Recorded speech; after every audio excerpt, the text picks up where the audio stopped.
Praise Lord. നിങ്ങളെ എല്ലാവരെയും blessed മോർണിംഗിലേക്ക് യേശു ക്രിസ്തുവിൻ്റെ നാമത്തിൽ സ്വാഗതം ചെയ്യുന്നു.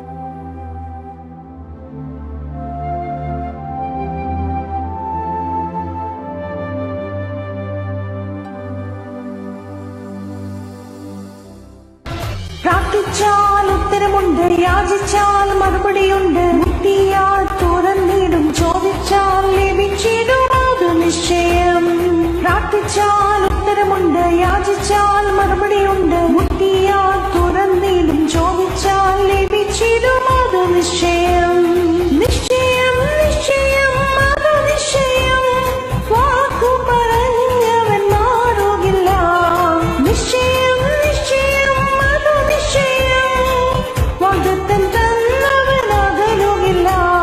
പ്രാർത്ഥിച്ചാൽ ഉത്തരമുണ്ട്, യാചിച്ചാൽ മറുപടിയുണ്ട്, മുട്ടിയാൽ തുറന്നിടും, ചോദിച്ചാൽ ലഭിച്ചിടും, അത് നിശ്ചയം.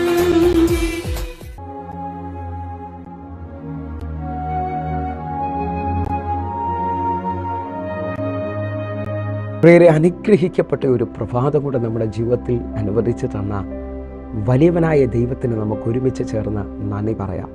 എത്ര പേർ പറയും, ഞാൻ നിന്നതല്ല, എൻ്റെ ദൈവം എന്നെ നിർത്തിയതാണ്. ഒന്നുകൂടെ പറഞ്ഞു കഴിഞ്ഞാൽ 2024 ഏപ്രിൽ മാസം 1-ാം തീയതി വരെയും എന്നെയും എൻ്റെ കുടുംബത്തെയും പ്രത്യേകിച്ച് ഈ പകർച്ചവ്യാധിയിൽ നിന്നും അനേക പ്രതികൂലത്തിൽ നിന്നും പ്രതിസന്ധിയിൽ നിന്നും കണ്ണിലെ കൃഷ്ണമണി പോലെ സൂക്ഷിക്കുകയും വിടുവിക്കുകയും ചെയ്ത വലിയവനായ ദൈവത്തിന് നന്ദി പറഞ്ഞുകൊണ്ട് ഈ പ്രഭാത ചിന്തയിലേക്ക് നമുക്ക് ഒരുമിച്ച് അടുത്തു വരാം. അടുത്തു വന്ന് നമ്മെ കരം പിടിച്ചെഴുന്നേൽപ്പിക്കുന്ന ദൈവം. പ്രിയരെ, പ്രാരംഭവാക്യത്തിലേക്ക് വിശുദ്ധ മാർക്കോസ് എഴുതിയ സുവിശേഷം 1-ാം അധ്യായം അതിൻ്റെ 30-31 വാക്യങ്ങൾ. അവിടെ ശീമോന്റെ അമ്മായിയമ്മ പനി പിടിച്ച് കിടന്നിരുന്നു. അവർ അവളെക്കുറിച്ച് അവനോട് പറഞ്ഞു. 31-ാമത്തെ വാക്യം, അവൻ അടുത്ത് ചെന്ന് അവളെ കൈക്ക് പിടിച്ച് എഴുന്നേൽപ്പിച്ചു. പനി അവളെ വിട്ടുമാറി, അവൾ അവരെ ശുശ്രൂഷിച്ചു. പ്രിയരെ, പ്രഭാതത്തിൽ ദൈവം നമ്മോട് ഇടപെട്ട അനുഗ്രഹിക്കപ്പെട്ട വചനത്തിനായി നമുക്ക് ഒരുമിച്ച് ചേർന്ന് ദൈവത്തിന് നന്ദി പറയാം. എൻ്റെ കൂടെ എത്ര പേർ ഈ പ്രഭാതത്തിൽ ദൈവത്തിന് നന്ദി പറയും? ഞാൻ നിങ്ങൾ വായിച്ചു കേട്ട വചനം എനിക്ക് നിങ്ങൾക്ക് സുപരിചിതമാണ്. പത്രോസിന്റെ അമ്മായിയമ്മേ, പനിയായി കിടക്കുന്ന ആ മകളെ എൻ്റെ കർത്താവ് അടുത്ത് ചെന്ന് കരം പിടിച്ചെഴുന്നേൽപ്പിക്കുന്ന ഭാഗമാണ് ഞാൻ നിങ്ങൾ കേട്ടത്. ഒന്നുകൂടെ അതിൻ്റെ ആഴം ശ്രദ്ധിക്കാമെങ്കിൽ, കർത്താവിനോട് അവളെക്കുറിച്ച് അവളുടെ അവസ്ഥ പറയുകയാണ്. വാസ്തവമായിട്ട് ഈ പ്രഭാതത്തിൽ എന്നെ കേൾക്കുന്നവരെ, നമ്മുടെ അവസ്ഥകൾ കർത്താവിനോട് പറഞ്ഞാൽ ആ അവസ്ഥയ്ക്ക് മാറ്റം തരുന്ന ഒരു ദൈവത്തെയാണ് ഞാനിതുകൊണ്ട് സേവിക്കുന്നത്. കർത്താവിനോട് അവർ വ്യക്തമായി പറഞ്ഞു, പനിയാണ്, അവൾ ചില ദിവസങ്ങളായി ദീനമായി കിടക്കുകയെന്ന് പറഞ്ഞപ്പോൾ കർത്താവ് അടുത്ത് ചെന്ന് അവളെ കൈക്ക് പിടിച്ച് എഴുന്നേൽപ്പിച്ചതാണ് ആ വചനം കാണുന്നത്.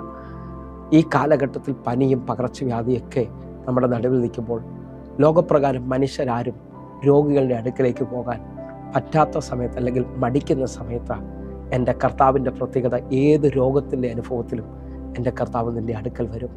ലോകം എഴുന്നേക്കത്തില്ലെന്ന് പറഞ്ഞ അവസ്ഥയിൽ നിന്ന് കർത്താവ് കരം പിടിച്ച് എഴുന്നേൽപ്പിച്ച ആ മാത്രയിൽ തന്നെ, ആ സമയത്തു തന്നെ അവളുടെ പനി അവളെ വിട്ടുമാറി. നിങ്ങൾ വിശ്വസിക്കാമെങ്കിൽ ഈ പ്രഭാതത്തിൽ എൻ്റെ കർത്താവ് നിങ്ങളുടെ കരം പിടിക്കാൻ പോവുകയാണ്.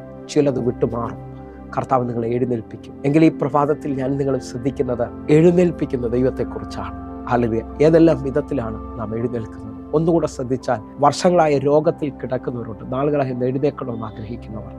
ഈ വചനം നിങ്ങൾ ശ്രദ്ധിക്കാമെങ്കിൽ നിങ്ങൾ ആ രോഗശയ്യയിൽ നിന്ന് കർത്താവിൻ്റെ ശബ്ദത്താൽ നിങ്ങൾ എഴുന്നേൽക്കാൻ പോവുകയാണ്. വായിച്ചു കേട്ട വാക്യത്തിനകത്ത് പത്രോസിന്റെ അമ്മായിയമ്മ പനിയായി കിടക്കുന്നു. കർത്താവ് കരം പിടിച്ച് എഴുന്നേൽപ്പിച്ചത് കാണാൻ കഴിയുന്നു. യോഹന്നാന്റെ സുവിശേഷം 5-ാം അധ്യായം ഞാൻ നിങ്ങൾ ശ്രദ്ധിച്ചാൽ, ആ കുളക്കടവിൽ 38 വർഷമായി രോഗം പിടിച്ചു കിടക്കുന്ന ഒരു മനുഷ്യനെ കാണാം. ആരും സഹായിക്കാനില്ലാത്തവൻ. എന്നാൽ എൻ്റെ കർത്താവ് വർഷങ്ങളുടെ പഴക്കം നോക്കാതെ അവനെ കർത്താവ് നേരിട്ട് വന്ന് എഴുന്നേൽപ്പിക്കുന്നത് കാണാൻ കഴിയും. വിശ്വസിക്കാമെങ്കിൽ ഇന്ന് കാലതാമസമോ വർഷങ്ങളുടെ പഴക്കമോ നോക്കാതെ എൻ്റെ കർത്താവ് നിങ്ങളെ എഴുന്നേൽപ്പിക്കാൻ പോവുകയാണ്. ഈ മാസം എഴുന്നേൽപ്പിൻ്റെ മാസമാണ്. കർത്താവ് നിശ്ചയമായി നിങ്ങളെ എഴുന്നേൽപ്പിക്കും. രോഗികളായി ഭാരപ്പെടുന്നവർ എന്നെ ശ്രദ്ധിക്കുന്നുണ്ടെങ്കിൽ, യാക്കോബിൻ്റെ ലേഖനം 5-ാം അധ്യായം അതിൻ്റെ 15-ാമത്തെ വാക്യം പറയുന്നു, വിശ്വാസത്തോടുള്ള പ്രാർത്ഥന ദീനക്കാരനെ രക്ഷിക്കും, കർത്താവ് അവനെ എഴുന്നേൽപ്പിക്കും. വിശ്വസിക്കാൻ പറ്റുമെങ്കിൽ നിങ്ങൾ വിശ്വസിച്ചുകൊണ്ട് ഈ മിനിറ്റുകൾ പ്രാർത്ഥിക്കുക. എൻ്റെ കർത്താവ് ദീനക്കാരനെ രക്ഷിക്കുക മാത്രമല്ല, എൻ്റെ ദൈവം നിന്നെ എഴുന്നേൽപ്പിക്കാൻ പോവുകയാണ്. രോഗത്തിൽ നിന്ന് പൂർണ്ണമായും എഴുന്നേൽപ്പിക്കുന്ന ദൈവം. കർത്താവിൻ്റെ വലിയ വിശ്വസ്തതയ്ക്കായിട്ട് നമുക്ക് ഈ പ്രഭാതത്തിൽ നന്ദി പറയാം. രണ്ടാമത്തെ മേഖലയാണ് നാളുകളായിട്ട് ചിലവർ നിങ്ങൾ എഴുന്നേൽക്കാത്ത രീതിയിൽ ചിലവരെ വാക്കുകൾ നെഗറ്റീവായിട്ട് നിങ്ങളെ ഇരുത്തിയിട്ടുണ്ടാകാം, നിങ്ങളെ ഭയപ്പെടുത്തിയിട്ടുണ്ടാകാം. ബൈബിൾ ആഴമായി ശ്രദ്ധിക്കുന്നവർക്കറിയാം, മാർക്കോസിന്റെ സുവിശേഷം 10:47 തുടങ്ങിയുള്ള വാക്യങ്ങളിൽ തിമായിയുടെ മകനായ ബർത്തിമായി ഇതാ റോഡിന്റെ വക്കിലിരുന്ന് ദാവീദ് പുത്ര എന്നോട് കരുണ തോന്നണേ എന്ന് പറഞ്ഞ് നിലവിളിക്കുകയാണ്. നിലവിളിക്കുമ്പോൾ 48 വാക്യം, മിണ്ടാതിരിപ്പാൻ പലരും അവനെ ശാസിച്ചിട്ടും ദാവീദ് പുത്ര എന്നോട് കരുണ തോന്നണമേ എന്ന് അവൻ ഏറ്റവും അധികം നിലവിളിച്ചു പറഞ്ഞു. മിണ്ടാതിരിക്കാൻ പലരും അവനോട് പറയുകയാണ്. കാരണം അവൻ്റെ എഴുന്നേൽപ്പ് ആഗ്രഹിക്കാത്ത ഒരു കൂട്ടം ആൾക്കാർ അവന് വേണ്ടിയല്ല യേശു വന്നതെന്ന് പറയുന്നുണ്ട്. അപ്പോൾ മാനുഷിക ശബ്ദം നിങ്ങളെയും എന്നെയും ഇരുത്തുന്നതാണ്. ഒന്നുകൂടെ പറഞ്ഞു കഴിഞ്ഞാൽ മാനുഷിക ഭയം എന്നെയും നിങ്ങളെ നിരാശപ്പെടുത്തുന്നതാണ്. 1 രാജാക്കന്മാരുടെ പുസ്തകം 19-ാം അധ്യായത്തിൽ ഇസബേൽ ഏലിയാവിനെ വെല്ലുവിളിക്കുന്നത് കാണാൻ കഴിയും. 1 രാജാക്കന്മാരുടെ പുസ്തകം 19-ാം അധ്യായം അതിന്റെ 2-ാമത്തെ വാക്യം, ഇസബേൽ ഏലിയാവിന്റെ അടുക്കൽ ഒരു ദൂതനെ അയച്ചു, നാളെ ഈ നേരത്ത് ഞാൻ നിന്റെ ജീവനെ അവരിൽ ഒരുത്തന്റെ ജീവനെ പോലെ ആക്കുന്നില്ല എങ്കിൽ ദേവന്മാർ എന്നോട് തക്കവണ്ണം അധികവും ചെയ്യട്ടെ എന്ന് പറയിച്ചു. നിങ്ങൾ ഈ വചനത്തെ ശ്രദ്ധിച്ചു നോക്കിയേ. ഏലിയാവിന്റെ അടുക്കലേക്ക് ഇസബേൽ ഒരു ദൂതനെ അയച്ചിട്ട് പറയാണ്, നാളെ ഈ നേരത്ത് അവരെ പോലെ നിന്റെ ജീവിതവും ഞാൻ ആക്കി തീർക്കും. 3-ാമത്തെ വാക്യം, അവൻ ഭയപ്പെട്ട് ജീവരക്ഷയ്ക്കായി പുറപ്പെടുന്നത് കാണാൻ കഴിയുന്നു. അവന്റെ ഉള്ളിൽ ഭയങ്കര ഭയം വന്നു, ജീവിതം മടുത്തു പോയതുപോലെ തോന്നി. ഇന്നും അനേകരുടെ വാക്കുകൾ, നിങ്ങളുടെ ജോലി സ്ഥലത്ത് നിങ്ങളുടെ മേലധികാരികൾ നിങ്ങളെ ഭയപ്പെടുത്തിയിട്ടുണ്ടാകാം. നിങ്ങളുടെ അയലത്തുകാർ, നിങ്ങളുടെ ബന്ധുക്കാർ ചില ശാപവാക്കുകൾ പറഞ്ഞ് നിങ്ങളുടെ വാതിലുകൾ അടച്ചിട്ടുണ്ടാകാം. എന്നാൽ ദൈവത്തിന്റെ ശബ്ദം നിന്നെ എഴുന്നേൽപ്പിക്കുന്നതാ. നിന്റെ പ്രാർത്ഥനയും നിലവിളിയും എൻ്റെ കർത്താവിനെ നിന്റെ അടുക്കലേക്ക് കൊണ്ടുവരുന്നതാ. നിങ്ങൾ നോക്ക്, തിമായിയുടെ മകനായ ബർത്തിമായി യേശുവേ ദാവീദ് പുത്ര എന്നോട് കരുണ തോന്നുന്നെന്ന് പറഞ്ഞപ്പോൾ അനേകർ അവനോട് പറഞ്ഞു മിണ്ടാതിരിക്കാൻ. എന്നാൽ അവൻ്റെ നിലവിളി അധികമായപ്പോൾ, അവൻ്റെ നിലവിളിയുടെ ശബ്ദം ഉയർന്നപ്പോൾ യേശു കർത്താവ് നിന്നു, അവനെ വിളിക്കുവാൻ പറഞ്ഞു. വിശ്വസിക്കാമെങ്കിൽ ഈ പ്രഭാതത്തിൽ എൻ്റെ കർത്താവ് നിന്റെ വാക്കിനകത്ത് ഉത്തരം അരുളാൻ പോവുകയാണ്, നിന്നെ എഴുന്നേൽപ്പിക്കാൻ പോവുകയാണ്. 3-ാമത്തെ ഭാഗം ശ്രദ്ധിക്കാൻ പറ്റുമെങ്കിൽ ശ്രദ്ധിച്ചോ. നിങ്ങളുടെ കടബാധ്യതയിൽ നിന്ന്, നിങ്ങളുടെ താഴ്ചയിൽ നിന്ന് എൻ്റെ കർത്താവ് നിങ്ങളെ എഴുന്നേൽപ്പിക്കാൻ പോകും. 113-ാം സങ്കീർത്തനം അതിന്റെ 7-ാമത്തെ വാക്യം, അവൻ എളിയവനെ പൊടിയിൽ നിന്ന് എഴുന്നേൽപ്പിക്കുകയും ദരിദ്രനെ കുപ്പയിൽ നിന്ന് ഉയർത്തുകയും ചെയ്തു. വിശ്വസിക്കാമെങ്കിൽ ഈ പ്രഭാതത്തിൽ ഈ വാക്യത്തെ സ്വീകരിക്കുക. നാളുകളായി കടബാധ്യതയിൽ നിൽക്കുന്നവർ, സാമ്പത്തികമായി വഴി തുറക്കാത്തവർ ഈ പ്രഭാതത്തിൽ ഈ വാക്യത്തെ ഏറ്റെടുക്കണം. അവൻ എളിയവനെ പൊടിയിൽ നിന്ന് എഴുന്നേൽപ്പിക്കുകയും ദരിദ്രനെ കുപ്പയിൽ നിന്ന് ഉയർത്തുകയും ചെയ്യും. നിങ്ങൾ വിശ്വസിക്കാമെങ്കിൽ സ്ഥിതിക്ക് മാറ്റം വരുത്തുന്ന, സാമ്പത്തികമായി ഉയർച്ച തരുന്ന, അവസ്ഥകൾക്ക് മാറ്റം വരുത്തുന്ന ദൈവം ഇന്ന് നിങ്ങളെ എഴുന്നേൽപ്പിക്കാൻ പോകുക. 4-ാമത്തെ ചിന്ത, അഭിഷേകം നിന്റെ മേളിൽ വന്നാൽ നീ എഴുന്നേറ്റിരിക്കും.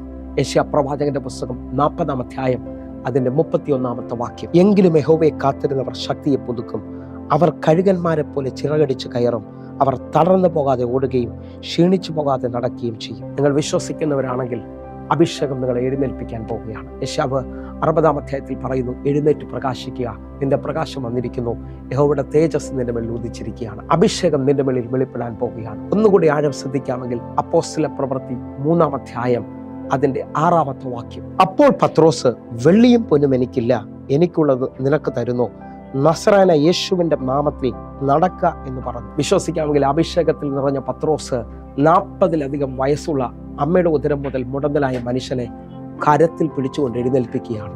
ദൈവശബ്ദം, ദൈവിക അഭിഷേകം നിങ്ങളെ എഴുന്നേൽപ്പിക്കുന്നതാണ്. എത്ര പേർ എൻ്റെ കൂടെ ചേർന്ന് വിശ്വസിച്ചുകൊണ്ട് പറയും, ഈ പ്രഭാതം ഒരു എഴുന്നേൽപ്പിന്റെ പ്രഭാതമാണ്. കർത്താവെ, അടുത്തു വന്ന് ഞങ്ങളെ എഴുന്നേൽപ്പിക്കുന്നതിനായി സ്തോത്രം. അങ്ങയുടെ കരം വെളിപ്പെടുന്നതിനായി ഞങ്ങൾ കണ്ണുകൊണ്ട് നടക്കാം, പ്രാർത്ഥിക്കാം. ഞങ്ങളെ സ്നേഹിക്കുന്ന ഞങ്ങളുടെ നല്ല കർത്താവെ, പൂർണ്ണ ഹൃദയത്തോടെ ഞങ്ങൾ ഒരുമിച്ച് ചേർന്ന് പ്രാർത്ഥിക്കുന്നു. എഴുന്നേൽക്കാൻ ആഗ്രഹിക്കുന്നവർ മുഴുവൻ എഴുന്നേൽക്കട്ടെ അപ്പ. അങ്ങയുടെ കരം വെളിപ്പെടട്ടെ, അത്ഭുതം സംഭവിക്കട്ടെ. യേശുവിൻ്റെ നാമത്തിൽ ഞാൻ ഈ മക്കൾക്ക് വേണ്ടി പ്രാർത്ഥിക്കുന്നു. ഒരു വലിയ എഴുന്നേൽപ്പിന്റെ ശക്തി ഇവരുടെ മേളിൽ വ്യാപരിക്കട്ടെ. കർത്താവ് ഇവരെ അനുഗ്രഹിക്കുന്നു. ആമേൻ. പ്രിയരേ, ഈ പ്രഭാത സന്ദേശം നിങ്ങൾക്ക് അനുഗ്രഹമായി ഞാൻ വിശ്വസിക്കുകയാണ്. വേഗത്തിൽ തന്നെ നമ്മുടെ യൂട്യൂബ് ചാനൽ സബ്സ്ക്രൈബ് ചെയ്യും, ഫേസ്ബുക്കിലേക്ക് നിങ്ങൾ ജോയിൻ ചെയ്യണമെന്ന് ഓർപ്പിക്കുന്നു. അതുപോലെ ഈ കാണുന്ന നമ്പറുകളിൽ വിളിച്ച് നിങ്ങളുടെ പ്രാർത്ഥനാ വിഷയങ്ങൾ അറിയിക്കണമെന്ന് ഓർപ്പിക്കുന്നു. കർത്താവ് നിങ്ങളെ കൂടുതൽ അനുഗ്രഹിക്കട്ടെ. അതേപോലെ ഒരു ഗുഡ് ന്യൂസ്, എല്ലാ ദിവസവും ഇന്ത്യൻ സമയം വൈകിട്ട് 6 മണിക്ക് നമുക്ക് സൂമിൽ ആരാധന നടക്കുന്നു. നിങ്ങളുടെ പ്രാർത്ഥന വിഷയങ്ങൾ നേരിട്ട് പറയാൻ കഴിയും. അതേപോലെ ആരാധനയും വചനധ്യാനവും ഉണ്ട്. നിങ്ങളെ ഞാൻ ക്ഷണിക്കുകയാണ്. ആയിരങ്ങൾക്ക് അത് വിടുതലായിട്ടുണ്ട്. നിങ്ങൾ കടന്നു വരണമേ. കർത്താവ് നിങ്ങളെ അധികത്തിൽ മാനിക്കട്ടെ. God bless you. ആമേൻ.